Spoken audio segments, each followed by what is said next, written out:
Hello, my dear student. Welcome back to your YouTube channel, My Madam. And don't forget, you can do everything. So, my dear students, আজি আমি আলোচনা কৰিম কলা শাখাৰ class 12ৰ পলিটিক্সৰ স্বাধীনোত্তৰ ভাৰতৰ ৰাজনীতি কিতাপখনৰ প্ৰথমটো অধ্যায় জাতি গঠনৰ প্ৰত্যাহ্বান। মই অতি সহজ ভাষাত বুজাম যিটো এবাৰ শুনিলেই তোমালোকে সকলোবোৰ উত্তৰ অতি সহজতে কৰিব পাৰিবা। চ' স্কিপ নকৰাকৈ চাই থাকিবা। তেন্তে ব'লা আমি আৰম্ভ কৰোঁ। চ' জাতি গঠনৰ প্ৰত্যাহ্বান। তিনিটা প্ৰত্যাহ্বান অৰ্থাৎ স্বাধীনতাৰ সময়ত আমাৰ ভাৰতবৰ্ষই যেতিয়া স্বাধীনতা লাভ কৰিলে তাৰ পাছত তিনিটা প্ৰত্যাহ্বানে দেখা দিছিল। ইয়াৰ প্ৰথমটো প্ৰত্যাহ্বান আছিল জাতি গঠনৰ প্ৰত্যাহ্বান। অৰ্থাৎ ভাৰতবৰ্ষ হৈছে এখন বিভিন্ন জাতি উপজাতি ধৰ্মাৱলম্বী ভাষা ভাষী বিভিন্ন জাতিৰে সংমিশ্ৰণ অৰ্থাৎ বৈচিত্ৰতাৰে ভৰপূৰ এখন ৰাষ্ট্ৰই কেনেদৰে এটা জাতি হিচাপে থিয় দিব অৰ্থাৎ কেনেদৰে এক ভৌগোলিক ঐক্য সাধন কৰি অখণ্ড ভাৰতৰ সৃষ্টি কৰিব সেই প্ৰশ্নটো উঠিছিল অৰ্থাৎ এইটো এটা আছিল প্ৰত্যাহ্বান। ইয়াৰে দ্বিতীয় প্ৰত্যাহ্বানটো আছিল গণতন্ত্ৰ শাসন ব্যৱস্থা প্ৰৱৰ্তন। সংবিধানে প্ৰদান কৰা গণতন্ত্ৰক বাস্তৱায়িত কৰাটো এক প্ৰত্যাহ্বান হিচাপে পৰিগণিত হৈছিল।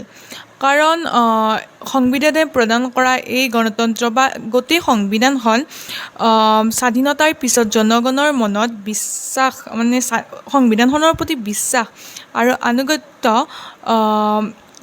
প্ৰকাশ কৰাটো অতি টান হৈ পৰিছিল। কিয়নো সেই সময়ত জনসাধাৰণে এনেকুৱা এটা স্বেচ্ছাচাৰী পৰিৱেশৰ পৰা ওলাই আহিছিল বা ব্ৰিটিছৰ শোষণমূলক নীতিৰ পৰা ইমান ভয় খাই আছিল যে তেওঁলোকে আৰু কোনো এটা নতুন বিষয়ত বা নতুন কোনো এটা শাসন ব্যৱস্থাত তেওঁলোকে অতি সহজতে বিশ্বাস কৰি ল'ব পৰা নাছিল। সেয়েহে এইটো এটা প্ৰত্যাহ্বান হৈ পৰিছিল যে সংবিধানখনৰ প্ৰতি তেওঁলোকৰ বিশ্বাস কেনেকৈ বিশ্বাস কৰিব সেই সংবিধানখনত সেইটো এটা প্ৰত্যাহ্বান আছিল। আকৌ তৃতীয়টো প্ৰত্যাহ্বান আছিল যে ক্ষমতাৰ নীতি প্ৰতিষ্ঠা অৰ্থাৎ যিসকল সাম্প্ৰদায়িকভাৱে পিছপৰা সম্প্ৰদায় আছিল তেওঁলোকৰ উন্নতিৰ হকে কাম কৰা বা তেওঁলোকক এক এনে পদত অধিষ্ঠিত কৰি দিয়া টো এক প্ৰত্যাহ্বান হৈ পৰিছিল।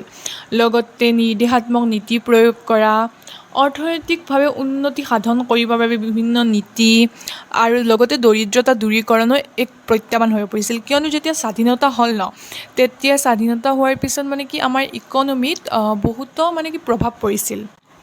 যাৰ ফলত দেশৰ অৰ্থনীতিটো পুনৰ আগৰ অৱস্থালৈ নিয়ন্ত্ৰণ কৰাত বহুতো প্ৰত্যাহ্বানে দেখা দিছিল। চ' এই তিনিটা প্ৰত্যাহ্বান আমি পালোঁ। ইয়াৰ যিটো ছেকেণ্ড প্ৰত্যাহ্বান আছে আমাৰ গণতান্ত্ৰিক শাসন ব্যৱস্থা সেইটো আমি ছেকেণ্ড লেচনত বৰ্ণনা কৰিম অৰ্থাৎ ইয়াৰ পৰৱৰ্তী অধ্যায়ত। আৰু আমাৰ তৃতীয় যিটো প্ৰত্যাহ্বান পালোঁ আমি ক্ষমতাৰ নীতি প্ৰতিষ্ঠা বা মংগল সাধন কৰা সৰ্বস্তৰৰ সেইটো আমি তৃতীয় লেচনত অধ্যয়ন কৰিম। আৰু এই লেচনটো অৰ্থাৎ জাতি গঠনৰ প্ৰত্যাহ্বান প্ৰথম অধ্যায়ত আমি প্ৰথমটো প্ৰত্যাহ্বান অৰ্থাৎ জাতি গঠনৰ প্ৰত্যাহ্বানসমূহৰ বিষয়ে বহলাই বৰ্ণনা কৰিম।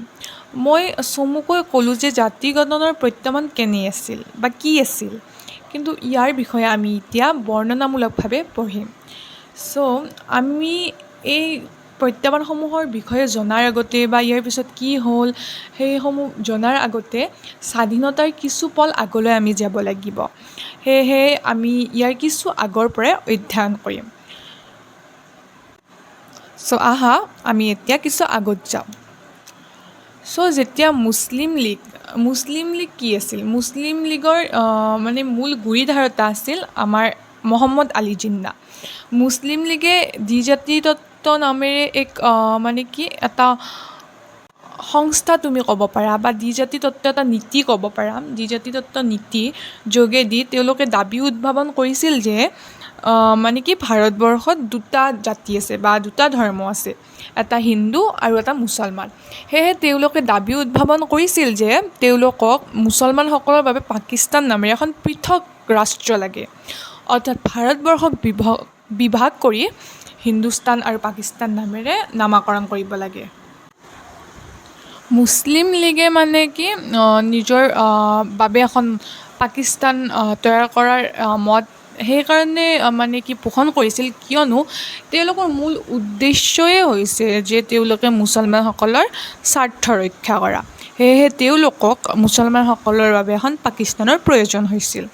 কিন্তু সেই সময়ত ভাৰতীয় জাতীয় কংগ্ৰেছে এই দ্বিজাতি তত্ত্ব নীতিৰ সম্পূৰ্ণ বিৰোধিতা কৰিছিল আৰু স্বাধীনতা সংগ্ৰামীসকলে বিচাৰিছিল যে তেওঁলোকে এনে এখন ৰাষ্ট্ৰ গঢ়ি তোলক য'ত জাতি, বৰ্ণ, ধৰ্ম নিৰ্বিশেষে সকলোৱে একেলগে সমমৰ্যাদা লাভ কৰে।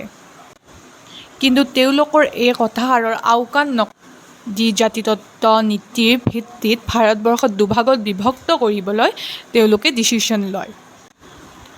তাৰপাছত 1947 চনৰ 14 আগষ্টৰ দিনা কলিকতাত মহাত্মা গান্ধীয়ে বিশাল জনসমাগমৰ মাজত এই বুলি কয় যে কাইলৈ আমি ব্ৰিটিছৰ দাসত্বৰ পৰা মুক্ত হ'ম, কিন্তু আমি মাজৰাতি ভাৰতবৰ্ষ দুভাগত বিভক্ত হ'ব।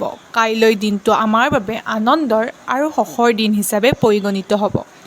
অৰ্থাৎ মহাত্মা গান্ধীয়ে ইয়াত এনেদৰে কৈছে যে কাইলৈ, অৰ্থাৎ 14 আগষ্টৰ দিনা মহাত্মা গান্ধীয়ে কৈ আছিল কাইলৈ, অৰ্থাৎ 15 আগষ্টৰ দিনা তেওঁলোকে যি ইমান বছৰে ব্ৰিটিছৰ শোষণমূলক নীতি, অতি স্বেচ্ছাচাৰী শাসনৰ মাজেৰে তেওঁলোকে দিন কটাইছিল, সেই ব্ৰিটিছৰ মানে শোষণমূলক নীতিৰ পৰা তেওঁলোক মুক্ত হ'ব। আৰু কিন্তু ইয়াৰ আগতে আজি মাজনিশা, অৰ্থাৎ আজি 14 আগষ্টৰ দিনা 12টা বজাত ভাৰতবৰ্ষখন দুভাগত বিভক্ত হ'ব, পাকিস্তান হিচাপে আৰু মানে ভাৰতবৰ্ষ হিচাপে দুভাগত বিভক্ত হ'ব। সেয়েহে কাইলৈৰ দিনটো আনন্দৰ দিন, কিয়নো দাসত্বৰ পৰা মুক্ত হ'ব আৰু একেধাৰে শোকৰ দিন, কিয়নো ইমান দিনে ভাই ভাই হিচাপে থাকি অহা হিন্দু, মুছলমান, শিখ, বুদ্ধ সকলোবোৰ ধৰ্ম একেলগে যি বৈচিত্ৰ্যপূৰ্ণ ভাৰতৰ সৃষ্টি কৰিছিল সেয়া কাইলৈ বিভাগ হৈ যাব, দুভাগত বিভক্ত হৈ যাব। সেয়েহে ইয়াতকৈ শোকৰ দিন আৰু আমাৰ বাবে কি হ'ব পাৰে।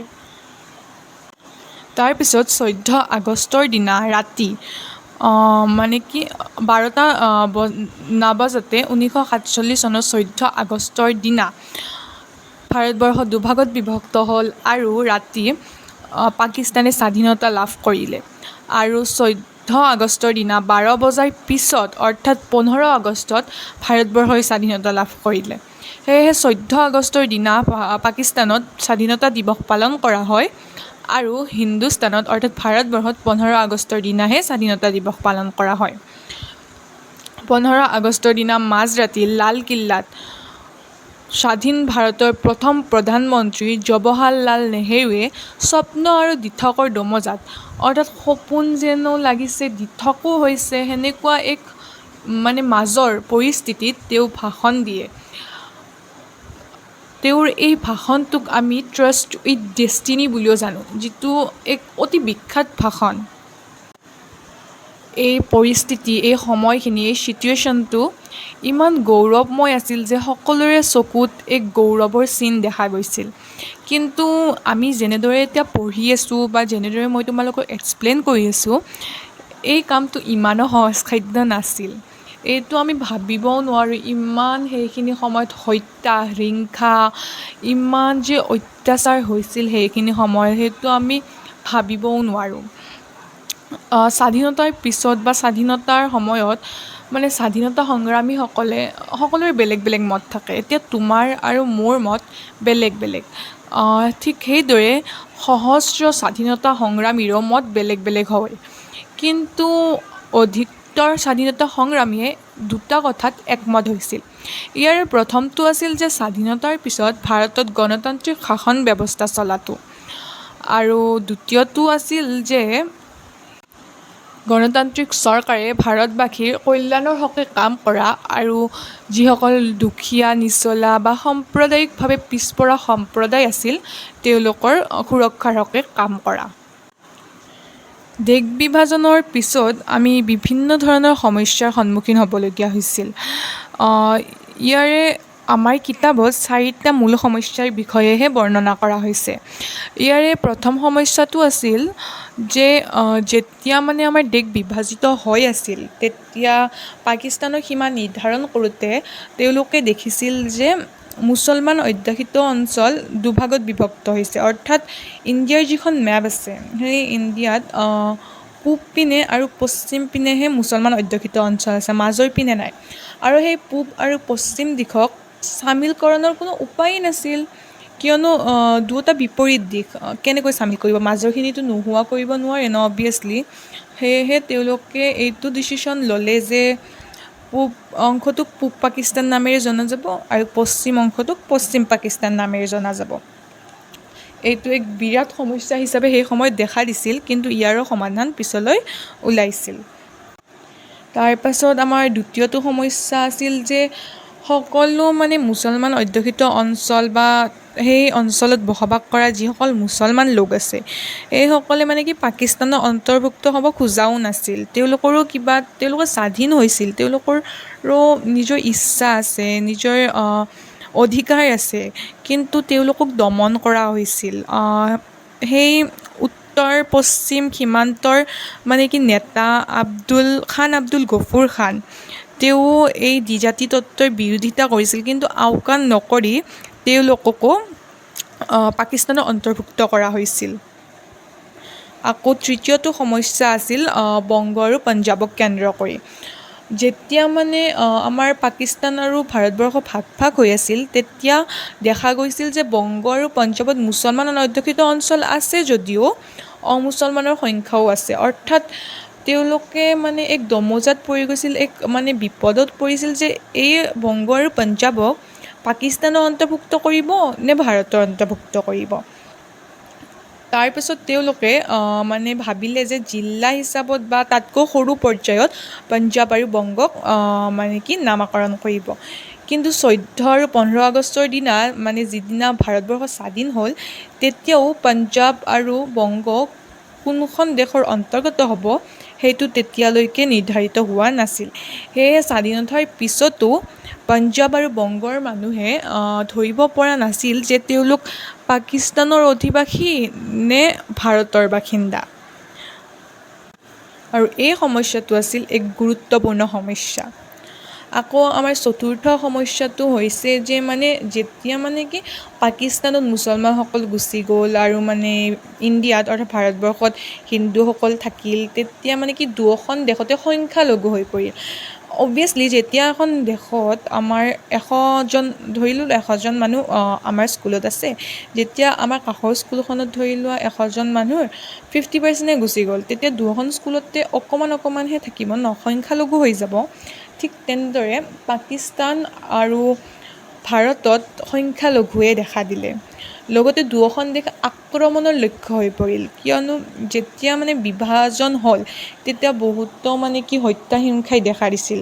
মানে হিন্দুৱে মুছলমানক, মুছলমানে হিন্দু, মানে কি দুয়োৰে মাজত মানে দুয়োটা জাতিৰ মাজত বহুতো মানে হত্যা হিংসাই দেখা দিছিল। সেয়েহে মানে কি এতিয়াও যদি আমি চাওঁ যে কিছুমান অশিক্ষিত লোক আছে পাকিস্তানতে হওক বা ভাৰতবৰ্ষতে হওক, সেই লোকসকলে মানে কি ধৰি লোৱা ভাৰতবৰ্ষৰ যদি এজন অশিক্ষিত লোক আৰু বেছি জনা বুজা লোক নহয়, তেওঁ পাকিস্তানক বেয়া পাব অবভিয়াছলি।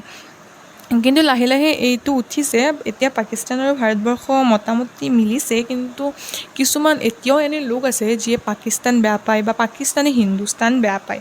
ঠিক তেনেদৰে সেই সময়তো পাকিস্তান আৰু হিন্দুস্তানৰ মাজত আক্ৰমণৰ লক্ষ্য হৈ পৰিছিল।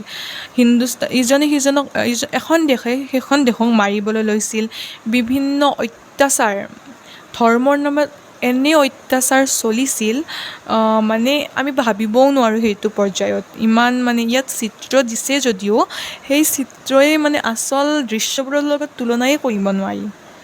ইমান মানে বেয়া পৰিস্থিতি আহি পৰিছিল স্বাধীনোত্তৰ সময়ত। কিন্তু ইমানবোৰ সমস্যাৰ পাছতো ভাৰতবৰ্ষই স্বাধীনতা লাভ কৰিলে। সেয়েহে মানে ইমান নেতাসকলৰ এই সংগ্ৰাম, নেতাসকলৰ যি কষ্ট, দেশ প্ৰেম, সেয়া সঁচাই অতুলনীয় আছিল। ইমান সমস্যা, ইমান আমি পঢ়িলোঁ, লগতে এই অধ্যায়টোত আমি বৰ্তমান পঢ়িলোঁ সমস্যা কেনেধৰণৰ আছিল, কেনেকৈ স্বাধীনতা লাভ কৰিলে। ইয়াৰ পিছৰ পাৰ্টটোত আমি আলোচনা কৰিম দেশ বিভাজনৰ পৰিণামসমূহ, অৰ্থাৎ দেশ বিভাজনৰ ফলত কি প্ৰভাৱ পৰিলে, কেনেকুৱা হ'ল, সেইসমূহ আমি আলোচনা কৰিম। আজিলৈ ইমানে। আশা কৰোঁ ভিডিঅ'টো চাই ভাল পালা। ইয়াৰ পিছৰ পাৰ্টটো চাবলৈ নাপাহৰিবা। পাৰ্ট 2 আহি আছে কাইলৈ 6:30 বজাত। যদিহে ভিডিঅ'টোৱে তোমাক অলপ হ'লেও সহায় কৰিছে তেন্তে লাইক কৰিবলৈ নাপাহৰিবা আৰু লগতে বন্ধু বান্ধৱীসকললৈ ভিডিঅ'টো শ্বেয়াৰ কৰিবলৈও নাপাহৰিবা।